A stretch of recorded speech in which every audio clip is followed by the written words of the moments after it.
Welcome to How You Livin', a transformative podcast featuring best-selling author, inspirational speaker, and minister, Dr. Rick Rigsby. And now, Dr. Rick.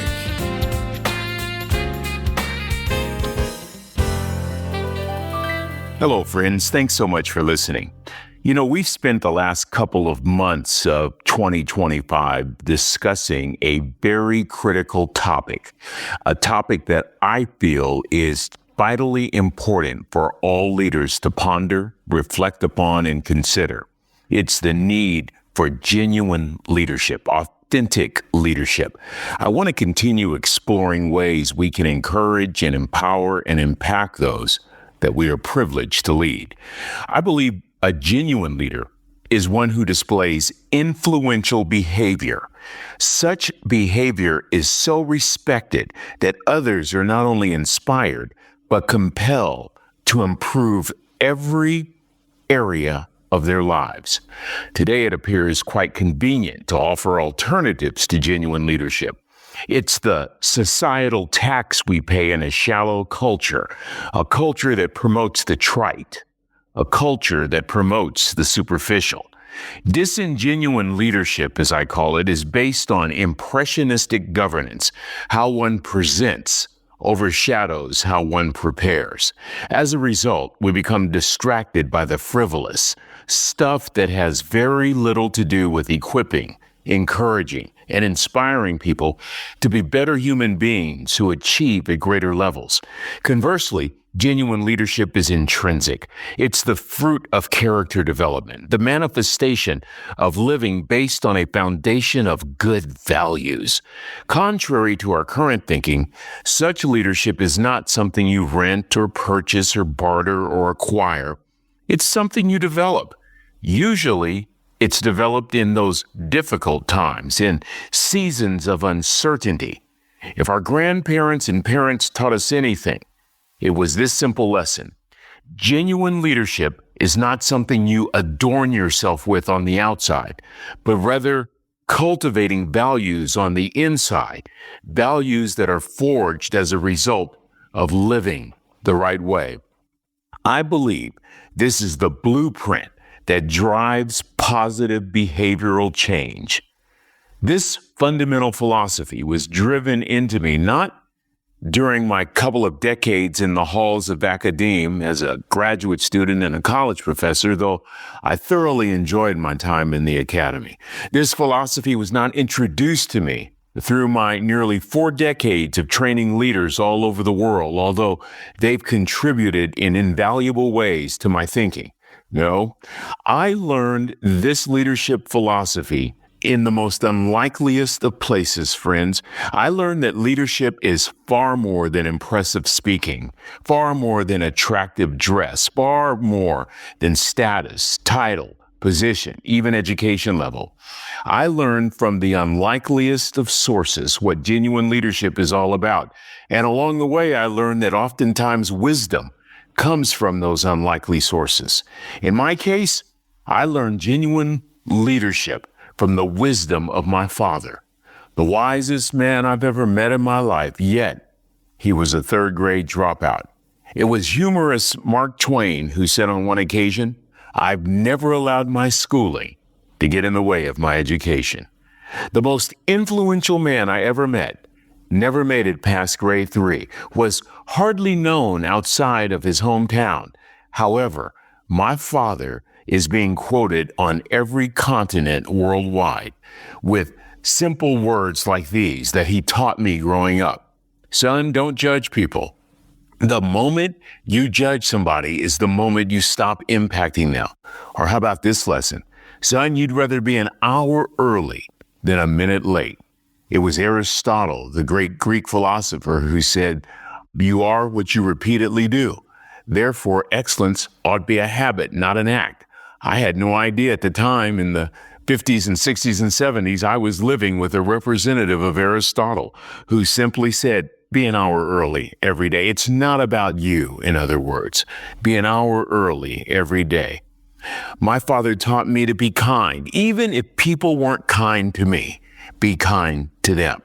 He taught me to be a servant, to make sure that my servant's towel was bigger than my ego. It's something I carry this very day. I hold on to the words of that great basketball coach at UCLA, John Wooden. He talked so much and challenged the notion of not being ego-driven with his players. He taught to be a servant, to be a servant. And he taught by example. Now, here's a man that was a basketball coach at a great university, UCLA, won 10 national championships, 7 in a row. But yet, Coach Wooden, throughout the week, would often be found going into the custodian's closet and getting a broom and sweeping his own gym floor. You want to grow your influence? You want to grow your impact? Find your broom. That was my dad. Son, be a servant. Make sure your servant's towel is bigger than your ego.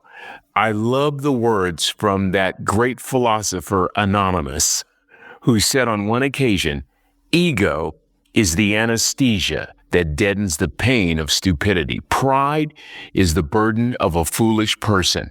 I had a dear friend who's in heaven now. His name is James Ryle, and he gave the antithesis of pride in a great definition of humility. Listen to James Ryle's definition of humility. Humility, the absolute God-given ability that eliminates the need to prove the worth of who you are and the rightness of what you do. My father would approve of that definition. My father also taught me this: son, if you're going to do a job, do it the right way. Don't ever walk away from a job until you complete that job. And he would drill into me, do it right. It's never wrong. It's never wrong to do things the right way. He would tell me how you do anything is how you do everything. And of course, the greatest lesson my father taught me was to keep standing in light of, regardless of the situation or the circumstances, to keep standing. Influential words by somebody who didn't have a whole lot of education, by someone who was not well known. Influential word. It's no mystery to me why my father's words are impacting people. It's because my dad possessed the key to effective leadership. I believe the central trait for anyone who desires to be the type of leader who impacts, you must have this central trait. It's more important than any other leadership trait. It's influence. Growing one's influence determines the effectiveness of one's leadership, not education, not status, not title, not position, not even experience, but influence. I want you to think about something. My father was a cook. He was a simple cook at a university, California Maritime Academy in Northern California, Vallejo, California. You've heard me mention this story before. He was just one of the several line cooks at this academy. It was an academy still in existence today that trains men and women to go into the maritime industry. A cruise is required to get these young cadets sea ready. My father sailed the world on the training ship Golden Bear. All over the world, my father ventured. Several ports of call during decades of working at Cal Maritime. That was his position. A cook, a simple cook, but he did not allow his position to limit his influence. He developed good habits of living the right way and grew his influence every single day. Did you hear what I said? He developed good habits. It was Samuel Johnson, that 19th century writer and poet, who said on one occasion, "The chains of habit are too light to be felt until they're too heavy to be broken." Make sure every day you are developing good habits that encourage right living. This was my father, and he taught me that influence is the foundation for effective leadership. It's the trademark of leadership.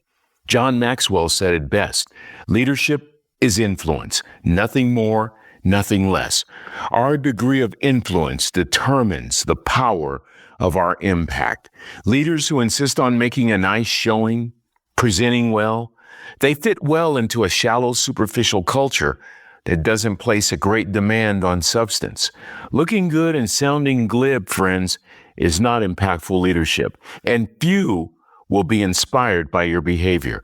This is why it's important to construct a solid, common sense approach to the kind of leadership that makes a difference. And that's why over these last several months, we've been discussing some of the basic building blocks, if you will, that construct the foundation for genuine leadership, bricks that I believe are essential to growing influence. And they include growth, the determination, the discipline to grow every single day. I believe effective leaders commit to daily growth. If you're not growing, you're retarding. So be a lifelong learner. The second building block to genuine leadership, preparation. My father would often say, if you don't plan and prepare, you're depending on luck, and luck was not in his vocabulary. Remember, friends, great people do things that other people don't. Great leaders do things that other people won't. Great leaders prepare, and they influence others to do the same. The third building block that establishes the foundation for genuine leadership, disrupting our thinking, disrupting existing paradigms and patterns of thinking and doing. It compels us to be more innovative, to think about what might be and what can be. Without disruptive thinking, our growth potential is limited. We practice existing patterns and we find ourselves in a loop, continuing to get stuck. Authentic, genuine leaders are not afraid to disrupt their own thinking. It's not about comfortable patterns or fixed routines. Leadership is about growing your influence every single day, often during the seemingly mundane episodes of life. And the fourth foundational block, the block we're going to spend some time on, is righteous living. I want to return to righteous living in our next episode. I want to talk about growing values that produce living the right way. Friends, this is so critical to effective leadership, something as simple as living the right way. Every single day, I ask myself one simple question: how am I living? I remind myself every day of the inextricable connection between living the right way and being the best leader I can possibly be. In our next episode, we're going to drill deep into this subject of righteous living. Well, friends, that's going to do it for this episode. Until we meet again, this is Dr. Rick asking the most important question I can ask: how you living? Are you ready to make an impact in your world right now? Do you want to stop existing and start living your best life right now? Dr. Rick wants to give you the first chapter of his best-selling book, Lessons from a Third Grade Dropout, absolutely free. Just go to www.rickrigsby.com/free gift to get the print or audiobook right now.